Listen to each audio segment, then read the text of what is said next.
Welcome to Black in Focus. I'm Karen Toulon here, Bloomberg News in New York, and I'm joined by Stephen Satterfield.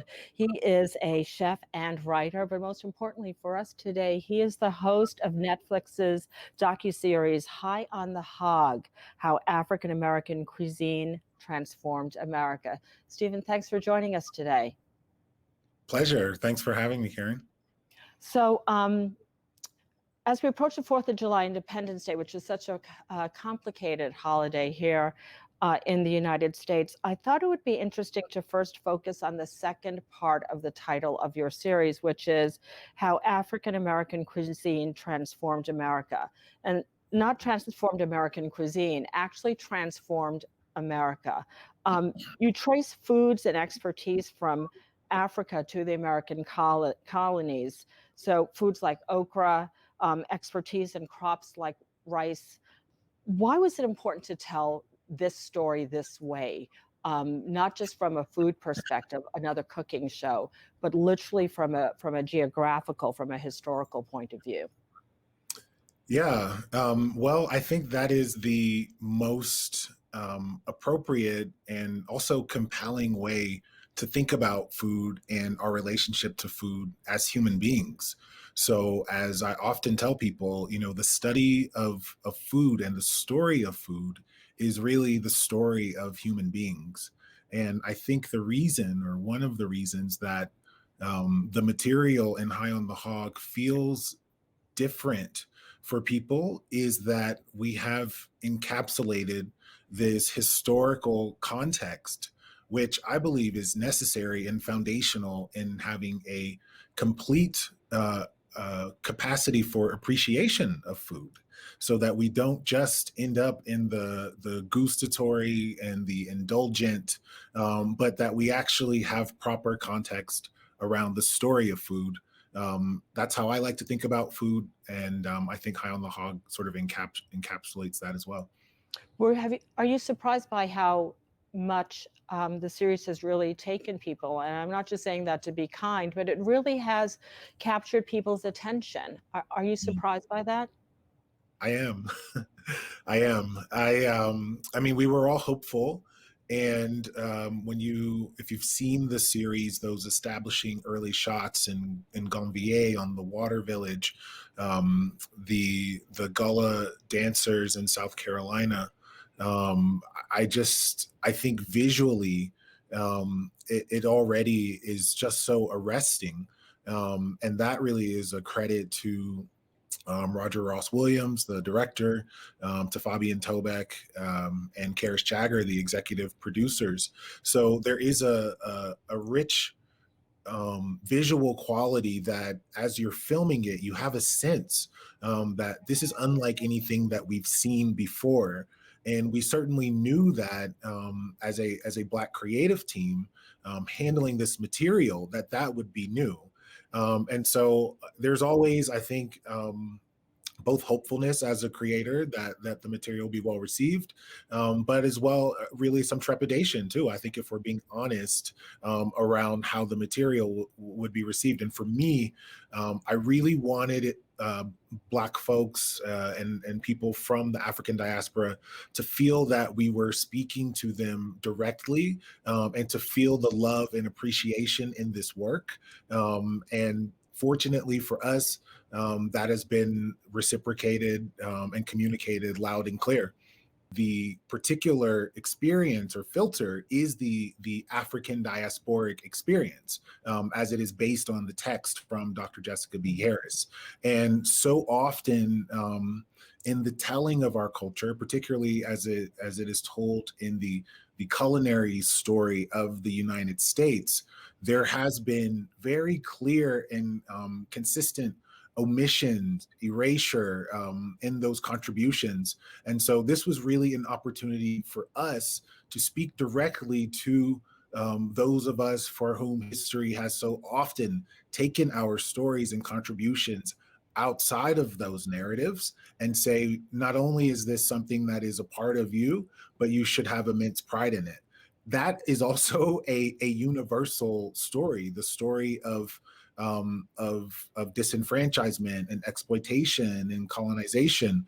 So when we receive letters from other parts of the world, from people who are not ethnically or racially from the diaspora or identifying as Black, they still feel the experience on a human level. And I'm delighted that they feel that. But for me personally, I also really had high hopes of being able to create something in which I could say, this is our own love letter to Black people, and we hope you all enjoy the reading and presentation of this love letter.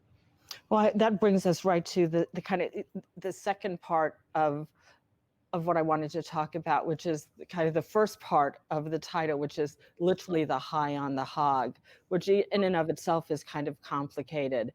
The first part of it is literally the opening of the aperture and what exactly is soul food, what is Black American food, and it's so beyond what people may think of.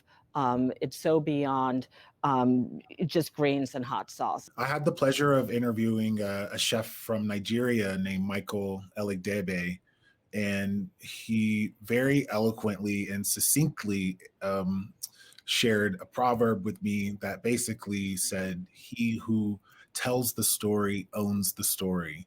And it was really resonant for me because I felt that it really perfectly captured the impetus and motivation for my work, and also for work like High on the Hog. Food is so closely tied to our individual and collective identities, whether or not we recognize how central our existence is to the consumption of food. The fact that we continue to exist and endure here on Earth is a testament that we have a relationship to food. So that is what makes it unique from a cultural perspective, because it is the basis of our humanity, and the cultural and historical stories within food are not incidental, because you're talking about a migration of people, a migration of plants, and with the migration of people and plants, sometimes those conditions, as we see in High on the Hog, were forced upon people. Sometimes the technology that those people embodied was extracted from those individuals forcibly. And so even though we now can celebrate the iterations of the food and the culture of the heritage that was both preserved and adapted, right?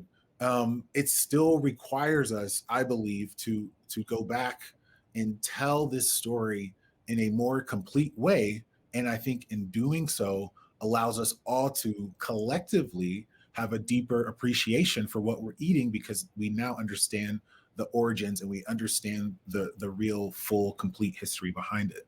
What's the main takeaway that you want, perhaps for the regular audience, and perhaps as importantly, or perhaps even more importantly, for young chefs out there who are thinking about, maybe this is something that I want to devote my life to?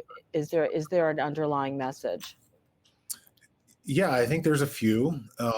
One of the ones for me is that I would love for people to consider food more deeply and more seriously.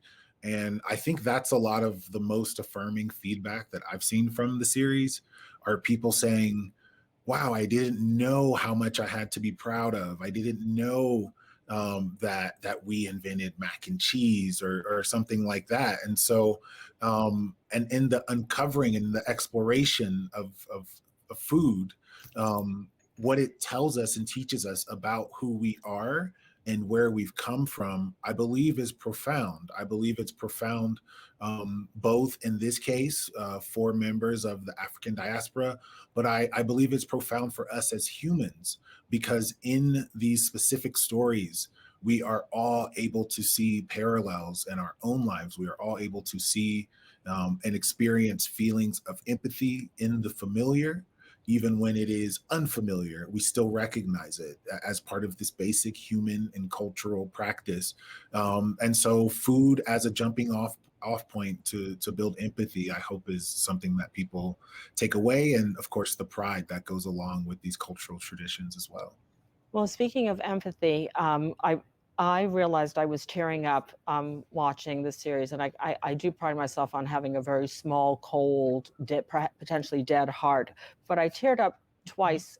And then it prompted me to kind of ask some other people, and I don't know if you know this, but people are crying watching this series, and I find that really interesting because they are actually quite moved, and not all Black people and not all women, just a wide range of people that I've been talking to. I did a little informal survey, and they're moved by, exactly to your point, different parts of the series for different reasons, sometimes for reasons they can't quite explain, just kind of touch them and move them.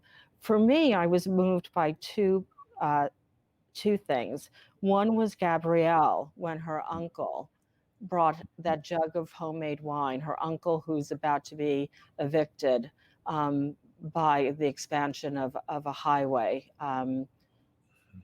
being moved again, a Black person being moved from his land, losing his garden, losing his home. And he brought this homemade jug of wine in an upcycled, looked like milk carton. And she was sitting there just sort of cradling it like a baby. And that really moved me, because he was so generous, even in his moment of perhaps his greatest personal need. And then the second moment that moved me was the Oyster Guy. And I found that really moving, because when he got just that regular Black guy on the street to try an oyster for the first time, and that man looked so brave and he looked so afraid, right?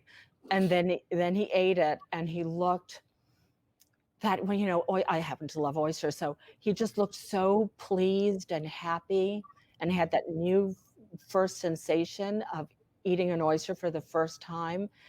And then you realize that he's supporting a Black-owned business that's keeping that dollar circulating in the community. And then it traces back to Mr. Downey in the 1800s. And that, to me, was such a magical moment that really touched me. And another moment that really touched me, and this goes back to the connection, was in Benin, I think, when you were in the floating village, and you were handed some gâteau. And I heard the word, because where my parents come from in the Caribbean, we use the word gâteau for cake, and it's a proper cake. But you were handed something flat that wasn't very sweet. And I thought, oh, that looks like what we would call a bake, which is a flat, like pan-fried type of bread thing you would make if you didn't have an oven. And again, that connection. And then I thought, I wonder if it's like a beignet. And you just start thinking about all the things that you know, and making those food connections, and in your mind starts wandering for a wee minute. And it's, I don't know, it's a little life journey, it's a little memory journey, it's a little family journey that then takes you to other places. That's a long way of saying what my experience. Is that what you were hoping for? Well, in terms of those emotional connections and memories and associations, absolutely. In terms of, sharing an emotional moment with the whole world, that wasn't necessarily the intention.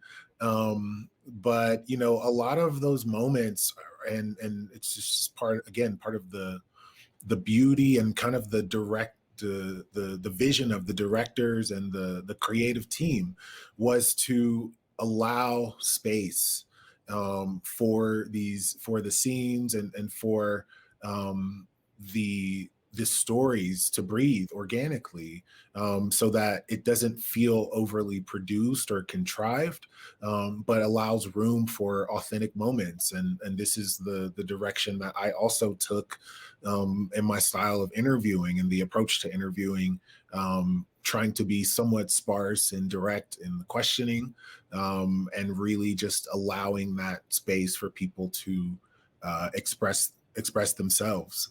And so what ended up happening as a result of that were some very intense and powerful emotional moments that unfolded organically. And because that space was provided, was also captured in the show. Thank you so much for this series. We really, really appreciate your talking with us today, Stephen. And that will do it for us. But Netflix is High on the Hog.